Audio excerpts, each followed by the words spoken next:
نن سهار داسې راپورونه خپاره شول چې د ملا یعقوب په مشرۍ یو شمېر طالب ځواکونه له خپل نقلیه وسایطو موټر سایکلونو سره د اټک پر لور رسېدلي دي.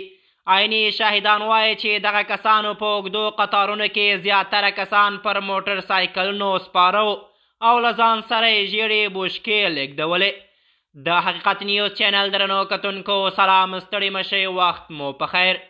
په سر کې یادونه کوم که حقیقت نیوز چینل مو نوی سبسکرایب کړئ نو په درنښت سره همدا اوس یې سبسکرایب کړئ تر څو زموږ مهم او تازه خبر تر ټولو د مخه تر تاسو در ورسیږي.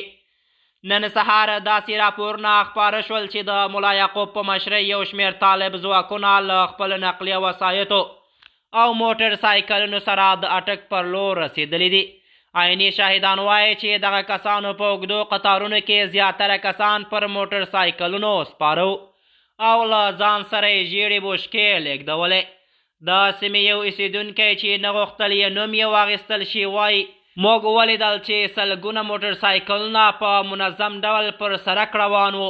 ډېر سپاره تور لباسونه او پګړۍ پر سر کړې وې او له ځان سره یې ژیړې بوشکې درلودې.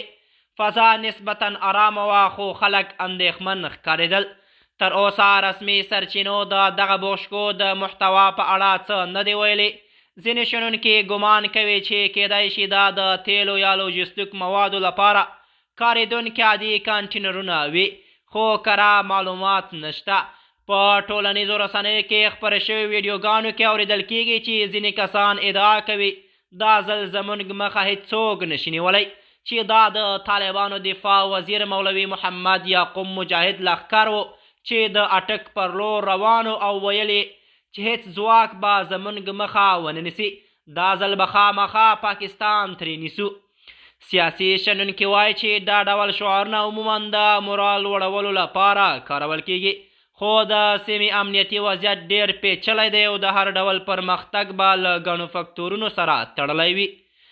اټک چې د ستراتیژیک موقعیت له امله مهم ګڼل کېږي تل د امنیتي بدلونونو په مرکز کې پاتې شوی.